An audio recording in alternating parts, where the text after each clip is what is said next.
One. Welcome to another episode of Maude Bless America. Couldn't be happier than to have Ryan Krings with us today, the pride of all of Humphrey, Nebraska, and the Country Club of Lincoln, the Superintendent Extraordinaire, here to talk with us a little bit about all things good to see you, Matt. Ryan Krings. Ryan, good to have you. Thank you for making the time to be here. What do you want to talk about? I underdressed for the occasion. No, I just did not get a chance to change. Once again, having to do some of my own production without the fearless redheaded ginger, you take it as it comes. Gets a little weird, I know. So we've got a little bit of Leopold bourbon for you. Perfect. It's actually George Dickel Leopold 3-chamber. Have you tried it? I have not. Well, why don't you? Tell me what you think. You're also a well-known bourbon aficionado, and it's good for you to keep you relaxed, on the straight and narrow. I would not say aficionado. I enjoy bourbon, but if there was a good glass of tequila here, I would. Do you want me to go get you one? No. Just leave you to your own devices. I just don't want you asking me about a lot about bourbon and what I've had, because I haven't had a lot, but I do enjoy it. So. Well, now that's not true. You've had a lot of volume, maybe not a wide array. Correct. There you go. But it's funny. You and I had the experience. We've played golf together a couple of times. One of my favorites was playing with you in pro last year in what was the tournament? So it's the opening scramble. The opening member scramble every year. I played with Derek Zimmerman. Yeah. You played with Nick Muller. Yep. And on number 14, we were having a birdie shot. And it's one of my all-time favorite pictures because there you are with your fireball throwing it over your shoulder. This is a really good way to. Now, is that how they do this? Is a really good way to start this podcast. Yep. Well, Make me just settle in here. Have another swig. Tell us if you like it. We're giving you a broader array. Obviously, most people know that you have a way of doing this. You'll get people drinks, but then I never notice you having too many. Well, we do have a production schedule. I was getting overserved then. Yep. And by the way, you can always say no. Now, you don't take that real well. You told me that your wife never tells you no. Yeah. I don't know. Yeah. So, you're obviously a persuasive fella. Come on. Aren't you? I've been married for 30 years. Again, my point. I do what my wife said. Even more persuasive. So let's go back. So you're a young man from Humphreys. Yes. You're hanging out somewhere between Columbus and Norfolk. Yep. Let's have the life story of Ryan Krings. You were born, obviously. You've got how many siblings? I've got 2 siblings. I got a brother and a sister. And they're both younger. They are both younger. What do they do? My brother works in Minden. He's the city administrator for the city of Minden. And my younger sister, she works up in Omaha. She's working in an accounting firm up there. So she's an accountant? She's not, but she works in accounting. Not with an accounting firm, but she works in an accounting department for a business. I can't remember the name of the business right now. So I love it. And yet you are a golf course superintendent. You're right. Yeah. How did a guy from Humphrey, Nebraska end up golf course superintendent? We didn't even have a golf course growing up. We started building it. They built that place after I left. So they have you build it? No, I didn't know anything about golf back then. That was 1991 when I left. So yeah, but before that, you had said in high school you went down to Columbus and you started off 16 years old working summer. Yep. So that's where I got your dad just said, "Hey, listen, you got to get out. You got to get a job. Yeah, do something for the good of the order." I needed money. I needed a job, and a buddy of mine had been working up at Elks Country Club in Columbus, Nebraska, and he said, "Hey, if you want to come work here, they're going." So what are they paying? I think it was like $3.25 an hour back in probably 88 or 89, and I was like, "Sweet." So I rode back and forth with him. And what time did you get there? Just like here. You're getting there at 6 o'clock in the morning. Wow. So you were getting up at 5 a.m. as a 16-year-old in the summer to do your ablutions, be in the car by 5:30 and be there by 5 minutes to 6 because you didn't want to be late. That's pretty, I'm impressed. There are not many. Yeah. At 16, the last thing I wanted to do was get up. Yeah. To say I was always on time back then at 15, 16 years old. But yeah, you had to get up early. You had to be up. That's part of the requirement of the golf course work is you got to be up early and beat golf. And so it's kind of where it all started. I've been on a golf course literally every summer since I was 16 years old. So wow. And you're 52. I'm 52. Yeah. So holy buckets. So 36 years of golf bliss. crazy. Yeah. And when did you start playing golf? I didn't start playing golf until I was in college. So I saved up one summer and I bought my first set of clubs. I mean, we dabbled around. We had a golf course, but it was sand greens. So I'd maybe play out there a couple times a year, but I didn't get serious until I was in college. And then, yeah, started working at the club. And you left Humphrey, came to the University of Nebraska, and you started off as an architecture major. Where'd that come from? I don't know. You like math? You I like pretty design? much, What? yeah, I love design. I honestly, whether it's buildings or houses or I think I could have been a golf course architect. I enjoyed going through this project, which I'm sure we'll get to, but I, I thought I could have been an architect, and that didn't work out so good. So I think after the first year, I ended up getting into business. Still haven't decided what I'm going to do, and happened to be driving down the street on 27th Street, and I was going back home my first 2 years of college. Small town. I Every missed weekend it you went home? a lot. I mean, for sure my freshman year, but I think by my sophomore year I was staying down here a little bit more, and then I drove down 27th Street, and I'm like, what is that golf course? So I swung through the Calvert neighborhood and drove back around, and I applied for a job and I got it. And so you literally just saw it by chance, pulled in by chance, yeah. And said, "Hey, I'd like to work here," and you got hired on the spot. Charlie Hadwick hired me on the spot. So in ๽94, they were just you cut quite a swath. Well, he show up and say, "Hey, I'm here, Roy." I mean, I think he interviewed me a little bit, and what was it, 18, 19, 20 years old then, and he said, "Well, do you have any experience?" And I said, "Yeah, I'd worked 3-4 years back in Columbus," and so he offered me a job, and everything changed. And then he was Charlie Hadwick's a third generation superintendent. Okay. His dad, Joe Hadwick, was the superintendent out there for 30 years, Country Club of Lincoln. Okay. Yeah, I remember him. And Charlie was out there for 20 years, and he was just very passionate about what he did. And as are you. Yeah, I think so. Is that a prerequisite for being a successful golf course superintendent? You got to have passion for it. I think you kind of have to. I mean, it's have grueling hours. It's not in your correct. Life. Yeah, I mean, it's a profession for you. It's not a job. I love what I do. One of the things that I've noticed about you. I've known you a long time, not long enough, clearly. Because you've been a true blessing in my life. But so how old were you when you kind of discovered you had the passion for that type of work? I would say it really kind of it snuck up on me. Like at the Country Club of Lincoln is where it started. Like it came from Elks. It was a big step up in expectations, the amount of resources. First time really being on high end playing conditions. And then I think Charlie's passion for the industry. His dad was his dad Joe's in the Nebraska Golf Hall of Fame. Charlie at that time was putting out a lot of golf course superintendents. His dad. Wait, what does that mean? Like he would bring in. He would mentor a lot of young. Expand their horizons. Yes. And you had said at one point, he finally said to you, "What are you doing? Why don't you go and take?" So, what college were you in at the university when you got into? Because you eventually graduated with a degree in agronomy, right? Yeah, degree in like grass. Yeah, with a turf grass option. Yep. Okay. Yep.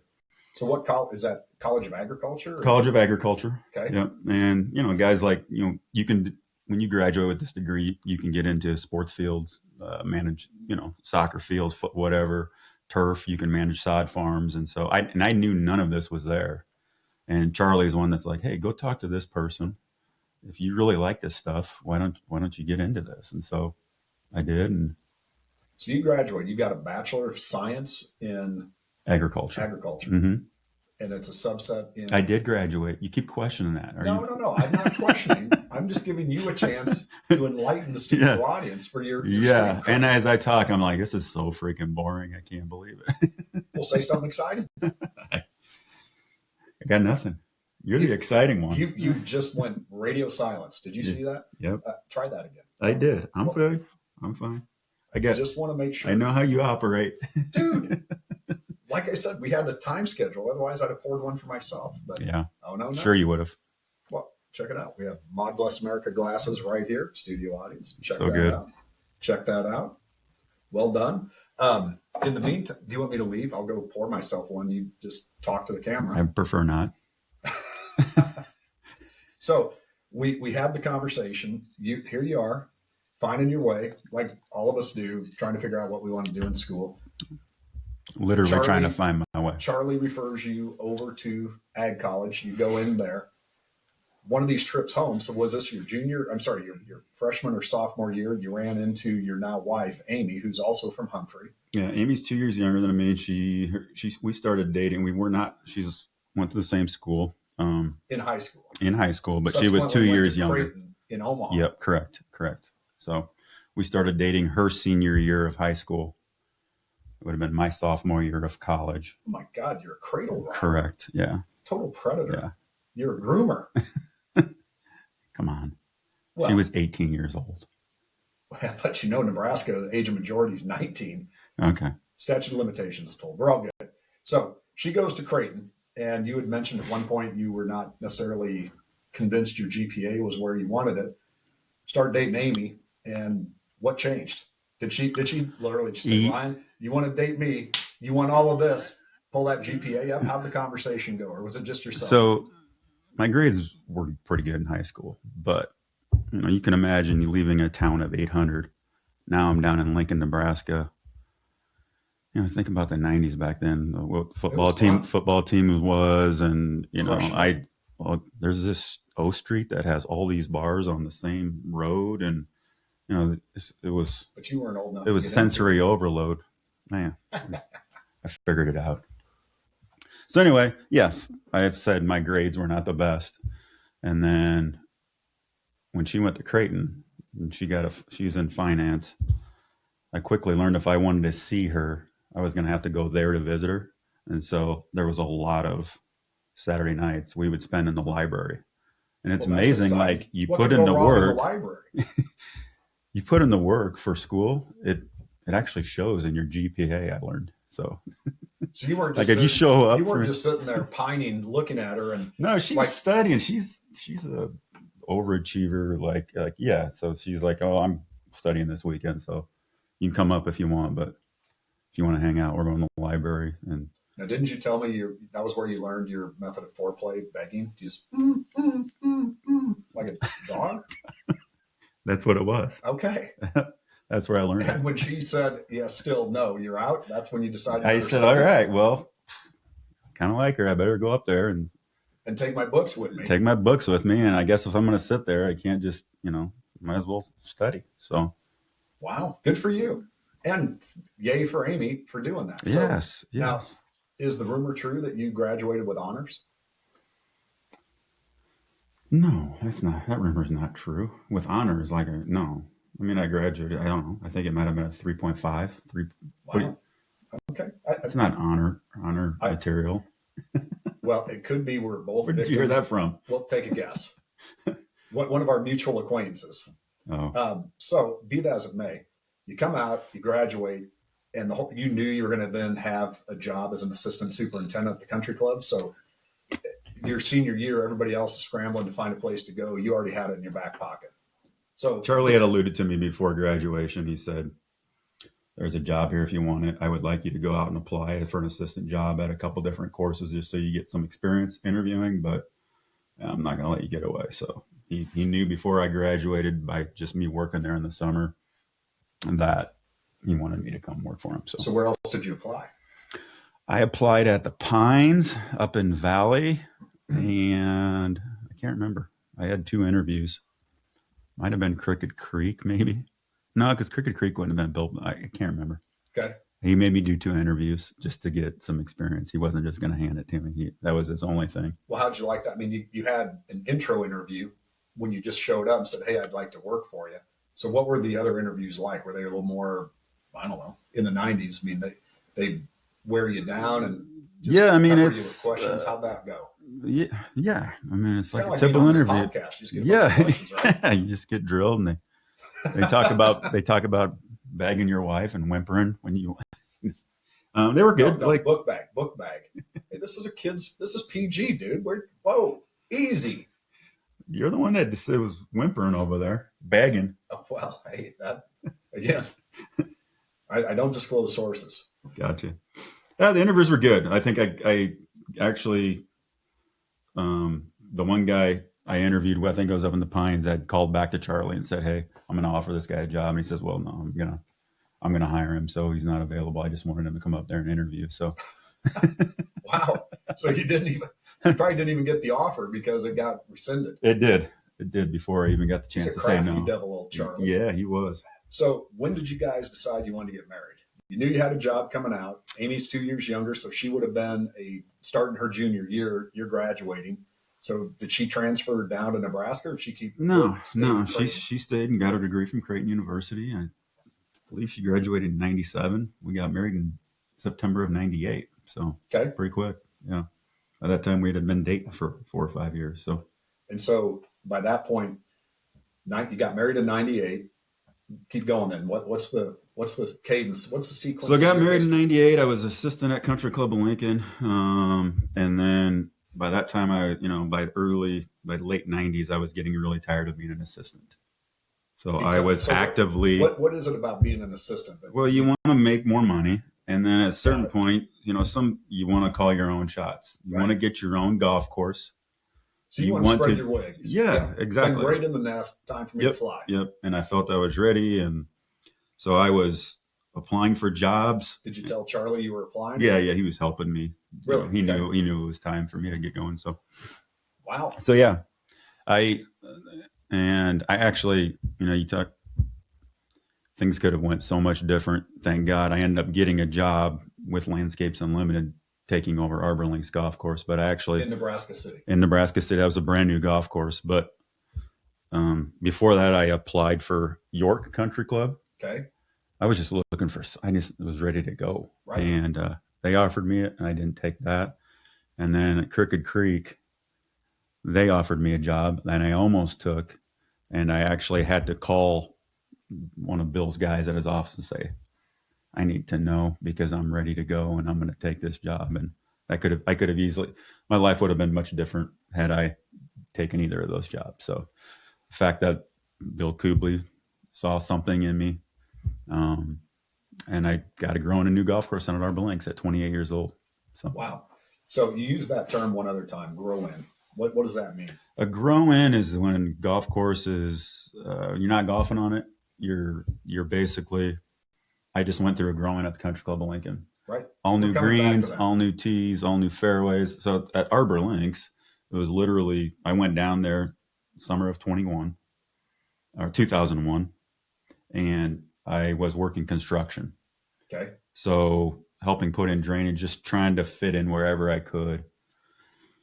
And so the course had already been designed. The course was in the process of getting designed and being built in 2001. So they did the design build almost at the same time. Yeah, they didn't start off with a prefab set of, well, not prefab. Yeah, there was plans. I mean, it was Arnold Palmer Design. Okay. Eric Larson was the chief architect under that was there, and so that was cool for me. I got to ride around at a very, didn't say much. I was too young, and but I got to ride around. Well known for your loquaciousness. I don't know what that means, but thank you. You're very talkative. So not saying much, that had to kill you, didn't it? Yeah, it's just, I just learned. I was just listening. So I got to ride around with the architect and then the guy who was building the thing for the project manager, and learned a lot. And it was a blast. I had a lot of fun down there. I think for whatever reason, they took a chance on a 28-year-old, and it's the best thing that ever happened to me. So back then, I mean, as part of your agronomy, were you involved in selecting the type of grass and which hybrid or seed or any of that, or was that all just done and you were just there to facilitate executing what was in the plans and the specifications? Yeah, very little involvement on that. Was all kind of taken care of above me, but gotta get involved a little bit in the design and some of the bunker and things like that, especially later in the project.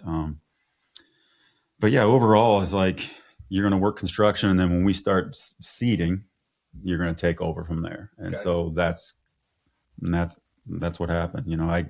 I did all the seeding on pretty much everything out there. A lot of the fairway shapes and bunkers. I help paint the way that thing should look. So every time I go out there, it's amazing. It's not owned by Landscapes anymore. Peds have bought that, and they've done a spectacular job. But I just have a lot of fond memories of that place because I grew up there. So there is a story out there because, of course, Nebraska City is the home to the Arbor Day Foundation, Johnny Mm-hmm. Appleseed, all that Oh stuff. God, Now, let's have a little bit of I know where color. this is going. Yeah. Yeah. Why don't you just tell the story about you dang near having fisticuffs with the Arbor Day Foundation over water?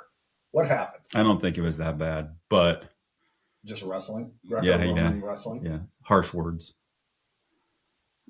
Well, what happened? So there's not a lot of well water there. So we drilled some wells on Arbor Day's property, Kimmel Orchard right across the street, and we paid for and put the wells in. And I don't know what the agreement was. It was above me, but they were using all the water, and I was trying to fill a lake to grow in a golf course. And so, yeah, there were some interesting moments. So yeah, there was no fisticuffs, but it was. So you threatened to beat up Johnny Appleseed. No, it never got to that point. Why are you blushing? I mean, it's funny how these stories grow into something. I was like, yeah, it was a heated discussion. Like, turn the water back on. I'm trying to fill my lake. And So they shut off your pump that you paid for, that you were using to fill the lake because they were using it to water the orchard. Yeah. It's just wells were tough to come by down there. And so, yeah, that seems me being who I close am, to the river, that there wouldn't be more. Right? The Ogallala Aquifer. Yeah. I mean, we probably dug 20 test wells down there. I think you kind of figure that out before you decide to build a golf course, right? But there just wasn't, well water out down there. So, okay. So yeah, just had a moment of what the hell? Clarity. Yeah. So that being the case, so move the clock forward. You and Amy have your first child. That's a daughter. Is that Claire? It was in 2002. Claire. Claire was born a month before you opened Arbor Links. Yeah, I think we opened that golf course. Claire was born May 27th. I think we opened about the end of June. So it might have been mid-June. We had like a grand opening. Arnold Palmer's coming out to play the front nine. Did you get to play with Arnold? I did not. I got to go inside the ropes. Got a picture with him. I love that. That's awesome. Yeah. You still have it? I do. It's in my office. So brand new baby, brand new golf course. Yeah. And it was all within a month. So low stress time for you. Yeah. High stress time. Of course, having a newborn in your first one, like that, Amy, this is great, but I got to get back to the golf. And we were living in some rest. Right. We were living in Lincoln, so 50 minutes away. Oh boy. Commuting back and forth I did that for 10 years. And it's not that bad. Highway 2, you can set the cruise at 75. I'm sure people in Omaha drive downtown in 40 minutes in wall-to-wall traffic. So right. I enjoyed it. The drive didn't bother me. There was a number of times, where I'd come home from work and I'd have to go back. Something would malfunction, irrigation, or I'd get a call. But for the most part, it was very doable until the kids started getting older. So, yeah. So was that you then that initiated, hey, I'd like to find a superintendent position in Lincoln? Or did someone reach out to you and say, hey, we know there's going to be a position opening up, and it serendipitously happened to be in Lincoln? How'd that whole thing work? Originally, when I got into when early years as a superintendent, I was going to probably not be in my mind, not going to be in Nebraska very long. Really? Yeah. I always, and it sounds really cliche, but I always had a goal. I wanted to be on a TV golf course. I wanted to be at a high-end club. It was a pipe dream. I always wanted to do it. And then I learned really early on that my wife's was going to be the breadwinner of the family. So we were going to kind of stick. I knew I was going to stick in Lincoln, in the Lincoln, Omaha area. So gotcha. She has a good job. She's in the finance industry. So yeah, I knew whatever I did was going to have to be something that was going to allow us to stay in Lincoln. So then did you start applying, or, the kids are getting older, like every parent, you want to be involved. I applied for a few big jobs. and didn't get them. And then Country Club of Lincoln job came open in 2011. So did Charlie call you and say, "Hey, it's time for me to retire. Here's the baton"? Or No, there was actually somebody in between. There was a guy in I between. can't remember his Charlie. name. He never got off Ben. the cart. Ben. Yeah. He literally sat in the green cart, and drove around with a hose, as I recall. I don't know. I wasn't here. Ben got let go, and then 2011 the job came open. Got it. So you've been at the and it was a weird deal 15 because years. What's that? You've been there 15 years. 15 years, and then plus whatever I worked as an assistant. So, and that time as an assistant was super valuable coming back. I knew a lot of the people. I remembered a lot of faces. Knew all the halls, knew all the nuances with the old irrigation system. So that time as an assistant was, I thought, super valuable. But it was weird too. I mean, I was working for Bill Kubley, right, down at Arbor Links. Mike Jenkins worked for Landscapes Unlimited. He was, so I don't think they wanted me to leave Arbor Links, but also, I mean, Bill would support anything I wanted to do. So that's great. Yeah. You've talked about that. I mean, I love that you have such a good relationship with him, and I love that he saw the talent and the capability. And yeah, I mean, like I've said, I think he was probably one of the most, as far as career wise, other than Charlie, Bill's probably been one of the most influential people in my life. We had a lot of fun down there. He sensed my passion early, so we built a lot of bunkers and tees, and a lot of things changed even after we opened the golf course. And he showed a lot of trust in me, and I appreciate that. So when did you come up with the idea of changing or refurbishing, dressing up, whatever term you wish to apply, the golf course, the Country Club of Lincoln? Because that's a tall order. I mean, Landscapes owning one, that's a corporate decision. You go to a club, you got a lot of voices, and it's a feedback-rich environment. So it's nothing you do without a significant degree of trepidation, but you clearly were convinced it was the right thing. How'd you get to that point? Well, I started there in '94, right after the last Greens remodel. And I've been in this industry now, so I know what's hot architecture wise. What are the latest and greatest industry standards? What are the new grasses coming out? We got new clubs going in Nebraska now. What's Lost Rail putting in their fairways or greens or, this property, they age, it's an asset. It's depreciative. Tees needed to be leveled. I wanted to upgrade greens. I thought we could improve those greens out there by getting some newer varieties.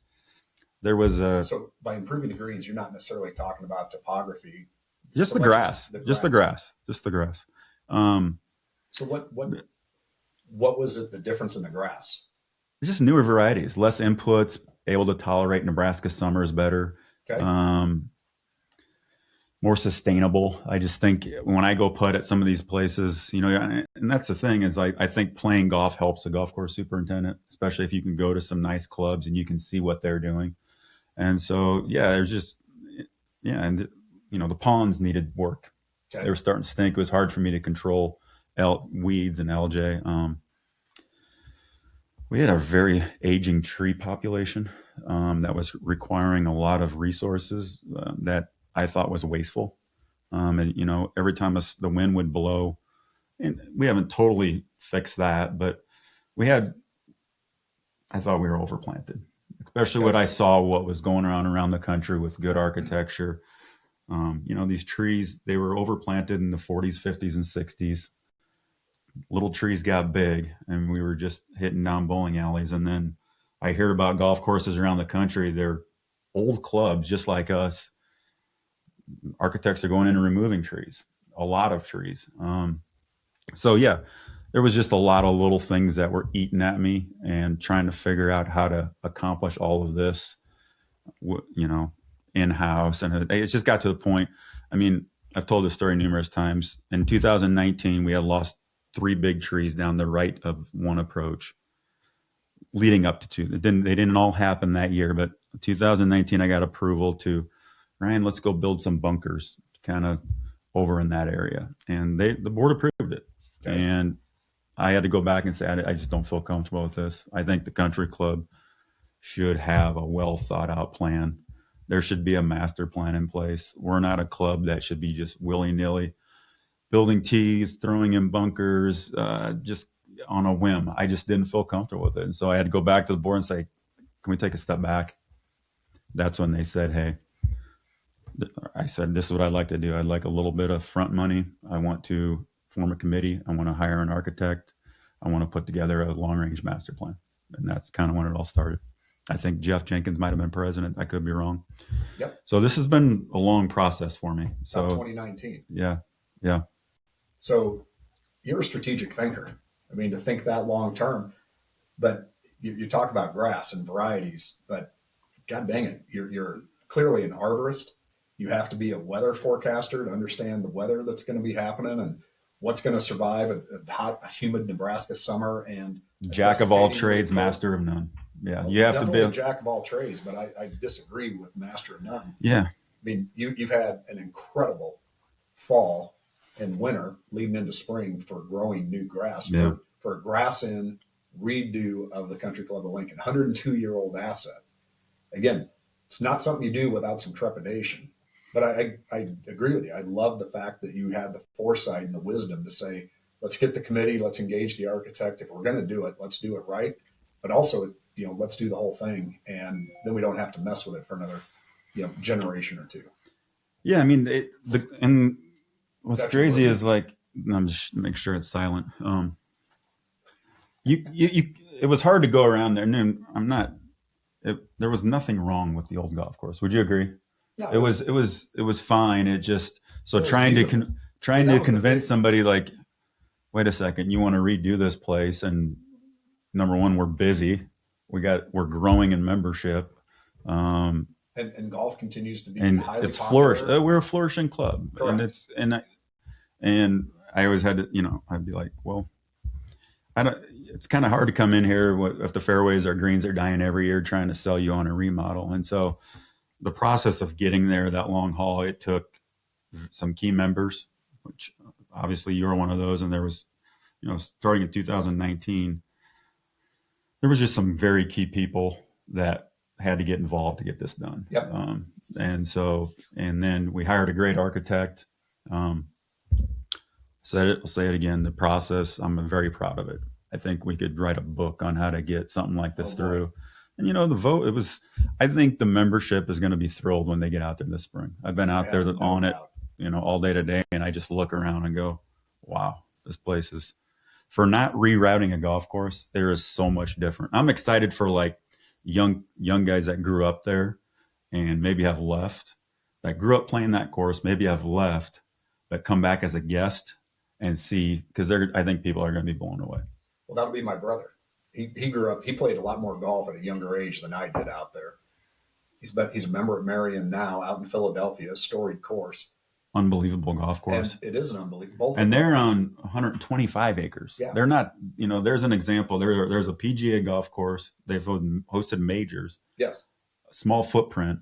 Yep. What I love about one of the things I love, like we're on this 106 thing, right? Yes. We've kind of branded the 106. Explain what that means. So we're 106 acres, and so like in this day and age, like you're not a real golf course unless you're 150 to 200 acres. You can't be. And what I love about that place is we just kind of own it. Yep. Yeah. We're there we know we're a small golf course, but we want it to be the best it can be. We think we hired a great architect to get there. But we've done some great things to dress it up and improve it. Yeah, it's just we're 106, but we love our property. It's where memories are made, and I just think that I'm super proud of it, and I hope the members are. Well, I guarantee you they will be. Yeah. I also guarantee you the members are proud of you, and more importantly, grateful for you. That sounds condescending. It's not intended to be. They're proud of you, and they're very proud to tell people who is their superintendent and explain this is why this course is so awesome. So I'm one of them, but I hear others do the same thing. So it's a really good kudos to you. Thank you. I appreciate that. It's very rare in this industry where you have a situation where you have a GM that you admire and trust and I consider a friend, director of golf, a head chef, our membership director, a tennis guy, like Rick, like All all the those cylinders people. are firing. Yeah, correct. And so when you have that, it's just a good environment, The club seems to be putting money back into it all of the time. Well, who doesn't love to be a part of that environment? Right. You're getting better. Yeah. Well, that's And just so you have to invest. and for the then to long give term. you the resources you need on my end to be able to keep good people around, get the equipment I need, new irrigation system in 2012. It's staggering when I look back when I came there. I mean, it was new irrigation in 2012.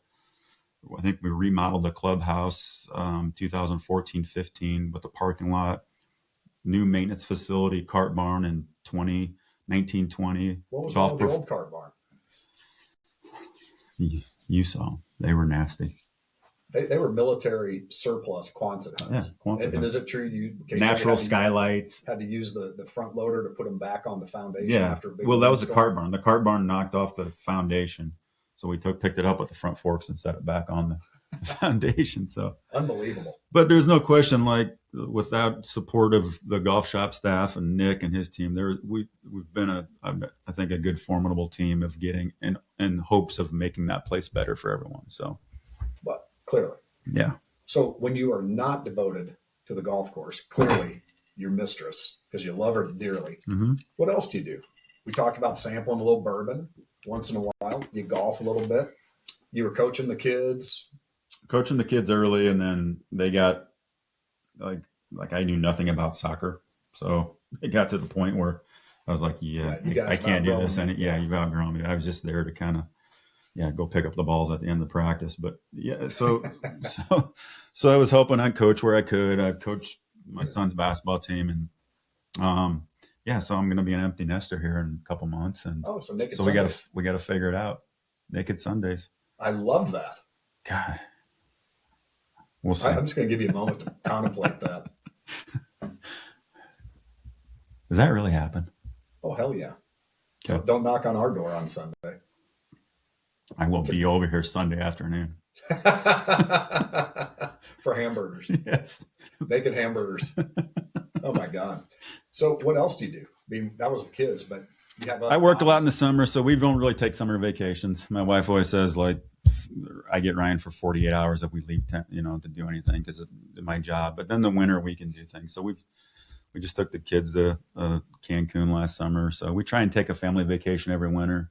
I like to golf in the winter. I'm fortunate enough. There's some members that invite us down to Scottsdale. So I play more down there, which is a whopping 4 or 5 rounds than I do in the summer here. So I'm not playing a lot of golf in the summer. I enjoy. I'm big into smoking meat. I'm work at the golf course. So is technology helping out the time demand? Up because in your case, you're on call 24/7. Yeah. I mean, especially if there's weather coming in or something like that, stuff breaks down. You're the guy.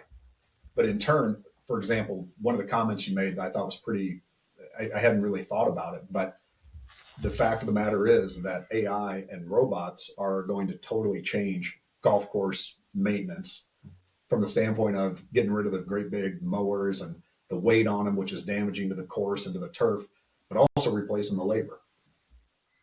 Yeah, I'm asking the club to invest heavily in autonomy. I think if you don't, you're going to get left behind. I never thought I'd say this, but I think in 10 years, I think 90% of the golf course can be maintained autonomously. I think, we've got 8 machines out there right now. I'm hoping having a dozen by the end of the year. They're unbelievable. Like not for the obvious things, right? They don't worry about the weather. They mow when it's raining, the fuel costs, labor costs. But the most important thing that I like is your quality of turf improves dramatically. So when you take big machines off of, if I were to come out here and take one of my big machines and mow your yard once a week, think about 3 times a week on a golf course, which is a lot of what it requires for some of our areas. The stress over the course of the summer is phenomenal. And so just by taking away the big heavy machinery off there, and you got these lightweight mowers that are running around out there. It's unbelievable. So we'll keep pushing. I just had a board meeting last week. I've kind of explained this all, like, yeah, I think we should be investing in this for the future. And it's just harder and harder to find kids that want to get up at 6 o'clock in the morning every day, and then especially on weekends. That's our busiest time. I've got to have staff there, and so I'm not saying we're going to solve that all instantaneously, but I think we're doing the things we need to do. So do you have this is a dumb term, but do you have an app on your phone that you can say, hey, this area needs to be mowed? it's all controlled through an app. It's not one. It's one of my assistants and my equipment tech that takes care of it all. But yeah, it's all done over the phone. It alerts you when there's something bad. If it falls on a bunker, you get an alert that something's malfunctioned. We had one floating in a lake one morning. Took it out of the lake, and I don't know what happened, why it went, but took it out of the lake and it started going again. So yeah. Unlike a regular mower where correct, take the water in. And well, that's just it. Which that happens too. Injection and I've seen it all. Yeah, I bet you have. Yeah. So what's been the wildest thing you've seen in your career being a superintendent? Yeah, I mean, it's probably something stupid like that. An entire mower going in the water at Arbor Links. A mower's literally rolling in bunkers. But that's operator error, isn't it? Probably. I probably didn't train them correctly. Forward, backwards, and stop. When I was the assistant at the Country Club of Lincoln, Charlie was gone for like a week. He took a week's vacation, and I'll never forget, a main line broke behind 9 green and washed that entire green out. So as an assistant, that was pretty traumatic for me. So I remember calling Charlie and saying, hey, close the green. He goes, I haven't never closed the green before. They literally washed out the center of 9 green. So I've seen a lot of weird things. Yeah. What crazy things? I mean, it's not as crazy as like back in the 70s when they had used to night water, and you literally 5 guys would go out there. And I heard stories about, you'd have 5 guys out there. They'd have to go out and put in quick couplers and water that way before automated irrigation. But yeah, I mean, I'm not crazy. I mean, I just. So nobody drunked up driving their 4-wheel drive. No, I mean, I've seen cars come through the fence on 27th Street. Whoa. Early on at the club, I had somebody hit somebody's windshield. And I think it was on a Monday late in the day. And the dude jumped the fence and was running down 3 Fairway trying to catch up to one of our members. So I had to intervene on that. Yeah, I mean, that's nothing crazy. Nothing too crazy. No. That you're willing to tell us. No, I'm willing to tell you. So your kids, what's Claire going to do? Claire is actually engaged, and she's going to get married in October. Hey, congratulations. Yeah, she's actually working for a law firm here in town. Can't remember the name of it right now. She's got her degree in marketing, so I'm not sure what she's doing there, but she worked there through college, and they made her an offer to stay. So I don't know if this is long-term or not. My son, who is down at GC University down in Phoenix, he's in finance. So okay. That's his mom's footsteps. Probably. And I don't know why he went down there other than we used to visit down there a lot. So, and I think he's enjoying himself. And then my youngest, Emily, she's a senior at Pius. So, okay. And she's going to Nebraska, going to play soccer for Nebraska. She's going to play soccer for South Dakota State. Yeah. Yeah. So we did a few visits. Yeah. Wow. Fantastic. Yeah. You really are going to be an empty nester, but you're going to be humping it back and forth to Brookings. And that's not an easy drive. Yeah, it's close enough to where my wife's going to feel like we need to be there for every game, but it's, I don't know, what is it, 4.5 hours? So it's not. I would say like 4 or 5 hours. Yeah. So yeah. At least we can get her to see her play a few more years. So. I think that's fantastic. Does she know what she wants to major in? She did. She hasn't told me. I don't think she's thought that far ahead yet. So. You haven't quizzed her. A long-term thinker like you haven't quizzed her? Do you remember the story when I went down to college not having a clue what I was going into? Just thought I'd ask. Yeah, I haven't quizzed her. So So when you were growing up, did you ever have a conversation with your mom or your dad saying, guys, I think I might get into architectural design, maybe golf courses? It literally just came at you on the fly. Yeah, I mean, I probably never did I say I was going to get in the golf course, even though I'd been working out there every summer. It just, yeah, it just like I said, it happened pretty organically. I was working on golf courses for about 4 or 5 years, and was not feeling good about sitting in an office someday. That's really what it came down to. Okay. I could not figure out, like I said, I started in architecture, transferred to just taking some business courses, trying to figure out my life. And then I stumbled on the Country Club of Lincoln, and Charlie knew a lot about the program at the university, and he said, "Go there. You need to go there." And yeah, And you were smart enough to listen. I was smart enough to listen. Yeah. So yeah, I I've always been an outdoor guy. I grew up, I wasn't raised on a farm, but it was a farming community. So I spent a lot of time walking beans, throwing hay bales. Everything I did was outside. And so I just had a tough time figuring out what I wanted to do from a business standpoint. And so, yeah, I think I ended up where I was meant to be. Well, you've owned it. You've done great. Thank What you. else do you want to share with me? What do you want to share with me, Matt? I am sharing right now. Yeah, I don't have a lot. I mean, so you're I would guess an so avid skier, right? You spend a lot of time I do love up to in, ski. okay. But And how do you rate yourself as a skier? From 1 to 10, I'm probably a 6. Not that great, but I So can hold my own. if I could have one brag, is I think I'm a much better than average skier. We took one vacation a year since I was 5 years old growing up, and it would be 5 days out in either Copper Mountain, Keystone, or Breckenridge. Love it. And so So I you enjoy. need an opportunity to prove your chops. That's what I'm saying. Like, I think we should. So this, I think you and I should have a little battle at some we point. can. And in fact, one of our mutual acquaintances, Dustin Hagen, has a race that we engage in called the King of the Mountain. And you start off with a glass of your favorite beverage. The group takes off. And when you get to the bottom, number one, you got to be first. And two, you still got to have your drink in your glass. Whoever's got most in their glass and gets there first is King of the Mountain. So we are going to have a King of the Mountain. Is this on a green slope, or is it? It just doesn't matter. The first one on the bottom of the mountain. Whenever it's designated and you've got a cocktail in your hand, that is so awesome. There it goes. So that would be like Dustin to have a race. Oh, and this year was quite an experience. Now, I will say, who won this year? Dustin's won 3 years in a row, which is shocking, especially because what's the entry fee? That's a separate conversation offline. But in the meantime, I'm yelling at him, D baby, there's no more runway. And he, the snow stopped and he hit the stone patio or whatever.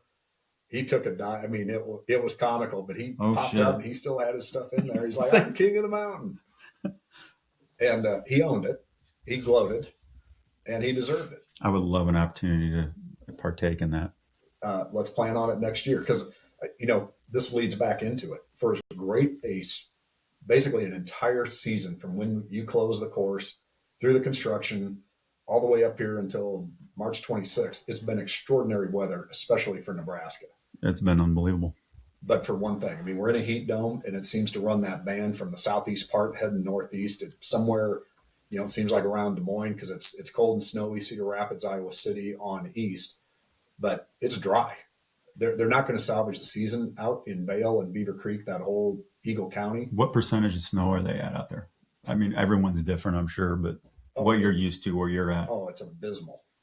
I'd say it's probably at best 60%, more like 50. They're already worried about the early melt because right now it's raining, which is going to shrink the volume of the snow. It's barely getting down to freezing. They're not going to salvage what's left of the season, which at this point is 2 or 3 weeks. But last year, for example, Vail actually extended their closing date. We've had great years of snow. This is the first year that I can remember that has been this abysmal. And abysmal is the polite term. And think of what that snow melt does for both sides of that range. California, Arizona, but the other side of it, we're experiencing it here. Not only is it abnormally warm, but we're already, continuing a drought. But yet you got rain at the right time while you were seeding that thing in. Well, and we have a really good irrigation system. So I think most superintendents would like, we need a rain right now. But Yeah. most of the time when you get in the summer, you're like, I just assume be able to control it, what's coming, So of course, in Nebraska, you can't control some of these thunderstorms that we exactly. get. But it's been dry. I mean, it's dry. It's very dry. Like it's very dry out there right now. So yeah, the forecast isn't great either. No, that's just it. Yeah, it's been crazy. Like 90 today. It's supposed to be 90 today. 99 last week or whenever it broke a record. So yeah, but then it was also 7 degrees last week, right? Yeah. So we took off the covers and then on the 9th and we had covers on all the greens. And then like a week later, it got down to 7 degrees. We're fine. The grass can be, but it did ding things a little bit. So it dinged them, or is that a good thing to kind of shock the grass? Yeah, it's like, think about it. You're laying out there under a blanket all winter long, and then you pull those covers off. And I wasn't in a position to be able to run out. We put them back on there 3 or 4 of our worst greens, but I was not in a position labor wise to go out and recover those all again. And so I said, well, I think we're going to be okay. I had to make a call there. So. Hey, by the way, Naked Sunday, make sure the climate's well controlled. Yeah. You don't want to take the covers off when it's too cold. You got to plan ahead. Pick up the heat. Yeah. These are things I have to worry about. But thank you. I appreciate. Yeah. Yeah. And it's just on Sundays, or can you? You can declare your own, but as a rule, this is the mod. Sundays. No. Sundays are sacrosanct for nakedness. Okay. Let's put it this way. You don't have to take my word for it. Try it out. Experiment. We will. Yes. And report back. Yeah. I will report back. Thank God. Have a few bourbons and let's have a more full-throated report. Speaking of which, do you want a nipple for that so you can nurse it some more? Hey, it's 5:30 in the afternoon. Exactly. It's 5:30 in the afternoon. It's actually. It's just weird. I'm sitting here drinking and my interviewers honestly, I didn't get a sitting chance here. to do So, that. yeah, so you might think about it in the future, partaking. I'm going to think about it in about 2 minutes when we wrap up. So, what else would you like to share? It's an incredible story. It's an incredible career. It's been incredible fun. Career trajectory. Like I said, you've been a blessing to the country club. To have the vision for redesigning, I love that term. It was a bowling alley. Great course, but it was just long, straight fairways. Not a lot of design imagination, but it's also 102 years old. They did things differently then than we do now. Advancements in technology and design, in all the things to dress up or make the golf course new. And we improved the safety on our border holes. Hopefully, we'll see if that happens. We got you aiming more into the interior of the golf course, opening up trees. Improved parking. We got 38 new stalls out there. We now have a short game area, which we've never had before, a chipping area. And then this great golf course that Todd Quitno designed. And, I just think it's really well done. I think the members that are touring it this spring are very excited. I'm a little bit leery here, and by May 1st, we're going to be looking really good out there, and we got to wait till June 2nd. Yep. So, but yeah, super happy for the club. I'm glad I could be a small part of it. Testament to how good that club is and how good the leadership is to get something like that through. So, well, like I said, that was all you, and it was a big and heavy lift. Well done. Thank you. Well, I can't tell you how much I appreciate you being here, Ryan. Let's wrap it up and we'll finish this. Follow Maude Bless America on Spotify, on Apple Podcast, and YouTube. And do you have social media? Do you want people to click on you and say, hey, nice grass talk? No, I have none of that. All right. Not a social media yet. That makes 2 of us. Thank you, sir. Thanks, appreciate man. you. Really enjoyed Take it. care. I'm going to jump up and shut I'm going to pound this bourbon now. Thank God. That's going to stay on this so that Amy gets to see it. What do you mean, oh?